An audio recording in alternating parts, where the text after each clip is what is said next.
Assalamualaikum warahmatullahi wabarakatuh.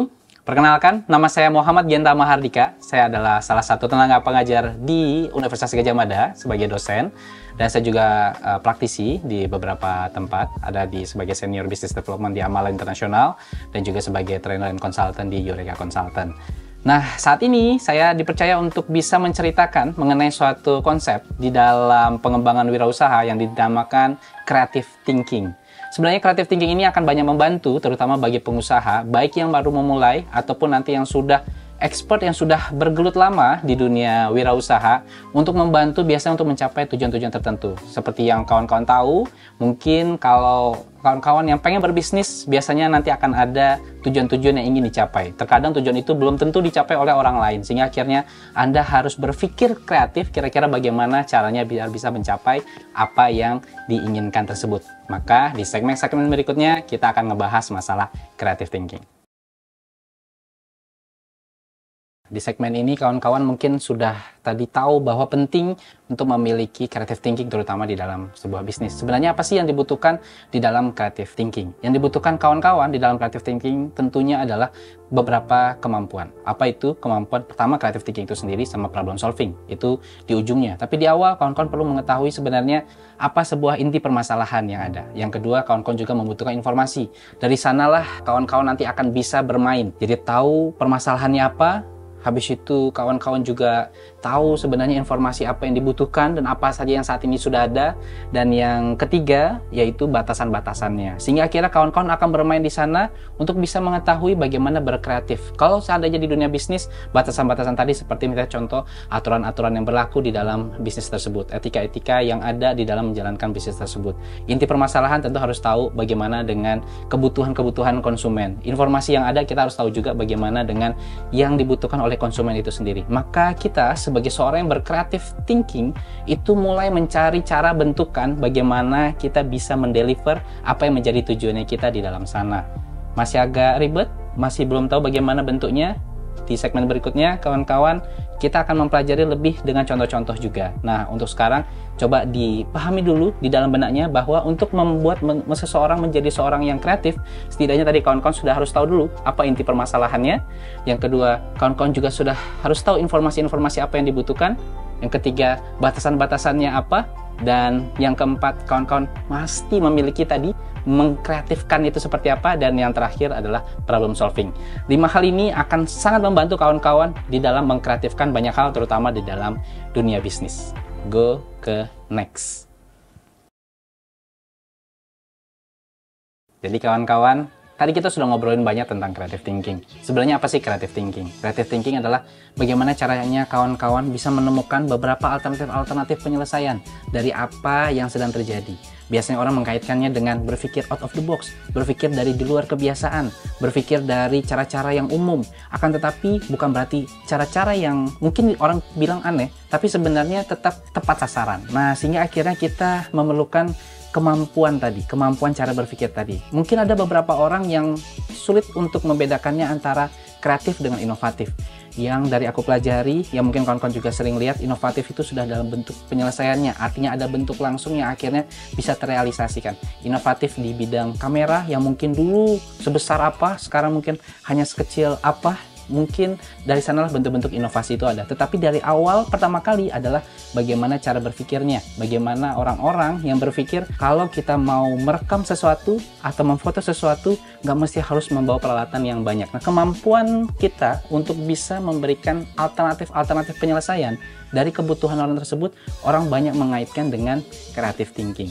Nah, bagaimana kawan-kawan bisa menyelesaikan suatu permasalahan dengan cara pikir yang berbeda-beda. Dari sana ada banyak caranya. Mungkin kawan-kawan juga sering ada yang bilang, wah, kalau misalnya kita mau kreatif, ya kita mesti harus ngobrol sama orang kreatif juga. Karena dia nanti akan dapetin sudut pandang. Nah, sudut pandang tadi itu yang membuat akhirnya kita belajar, oh ada ya cara berpikir yang model seperti itu yang mungkin tidak linear, yang akhirnya akan menjadi suatu cara atau penyelesaian masalah. Nah, bagaimana bentuknya dalam bisnis?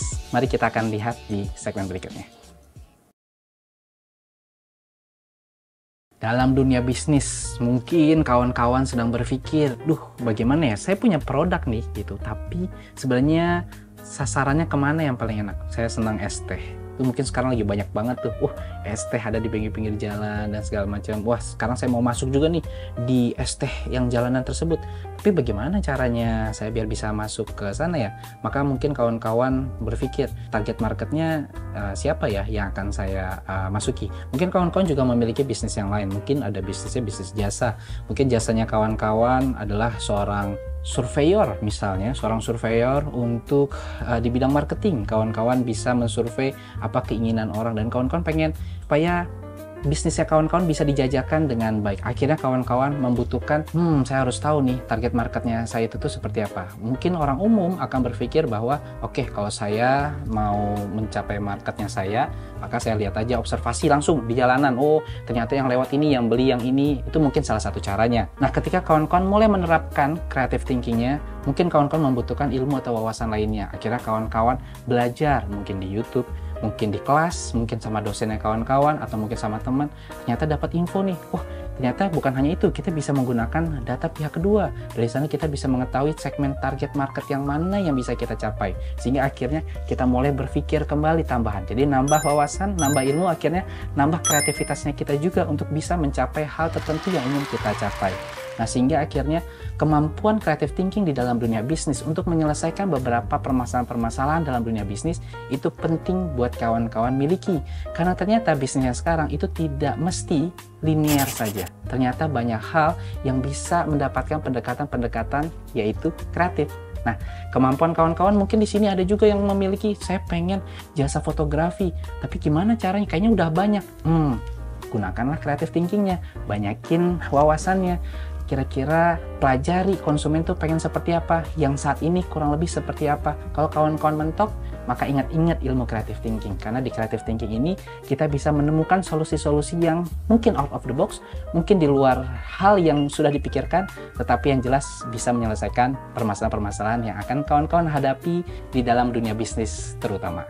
Mari ke segmen terakhir tentang creative thinking. Final segmen di creative thinking. Jadi kawan-kawan, sekarang ini sudah sampai ke ujung. Gimana sih sebenarnya creative thinking? Kalau kawan-kawan ketinggalan, cek dari awal dulu. Nanti kita akan bahas, ngikutin urutannya sampai sekarang yang final. Nah, ketika kawan-kawan melihat dari dunia bisnis yang akhirnya banyak hasil dari creative thinking, mungkin salah satunya kawan-kawan bisa melihat dari apa yang saya pakai saat ini. Gimana? Bagus nggak bajunya? Saya yakin orang-orang yang mendesain ataupun juga membuatnya sudah memikirkan biar bisa tampil mungkin baik di hadapan kamera yang seperti saat ini kawan-kawan sedang nikmati. Nah, ternyata ada juga orang-orang yang berpikir kayaknya ada cara lain deh bagaimana biar bisa tampil baik di depan kamera, terutama dari segi pakaiannya misalnya. Saat ini sudah ada yang gantung, dari tadi belum ada yang gantung, sekarang sudah ada yang gantung. Kira-kira seperti apa kalau kita menggunakan hal yang berbeda? Kawan-kawan bisa lihat langsung. Kita lihat yang mana dulu? Yang ini dulu atau ini? Yang ini aja dulu kali ya. Oke, mungkin kawan-kawan lebih familiar sering lihat yang seperti ini. Yang seperti ini ternyata biasa dipakai oleh para motivator-motivator bisnis. Asik. Gimana? Sudah kayak motivator betulan bisnis? Lebih keren ketika kawan-kawan berhubungan tentang menjelaskan creative thinking. Lebih proper yang mana? Yang tadi yang pakai baju UGM atau yang begini akan lebih oke? Gimana menurut kawan-kawan? Bagus? Ada orang yang berpikir kreatif, kayaknya untuk tampil di depan ada deh cara mungkin yang lebih oke lagi. Nah, ada lagi nih salah satunya. Udah ya? Kawan-kawan sudah lihat? Salah satunya adalah yang waktu itu menjadi salah satu juga karya mahasiswa. Ini Fujini mereknya. Waktu itu mereka membuat ini juga untuk tampilan outer di depan. Kira-kira seperti apa yang paling oke? Bagaimana menurut kawan-kawan? Bagusan yang pakai dalam ini aja, pakai yang tadi seperti ini, atau pakai yang kayak gini? Ternyata di belakang ini ada pola pikir yang akhirnya jadi inovasi semacam ini. Creative thinking seperti itu pentingnya. Buat kawan-kawan yang saat ini punya bisnis, coba lihat ke depan, kira-kira akan bisa menyelesaikan permasalahan apa batasannya, informasi apa yang dibutuhkan, sehingga akhirnya bisa menjadi suatu cara yang mungkin belum terfikirkan atau sudah terfikirkan bahkan lebih baik dengan apa yang sudah ada sekarang. Jadi sekian tentang creative thinking. Mungkin akan ketemu lagi bersamaku, Genta, di pembelajaran-pembelajaran lainnya. Salam kreatif, sampai ketemu lagi. Dadah! Assalamualaikum.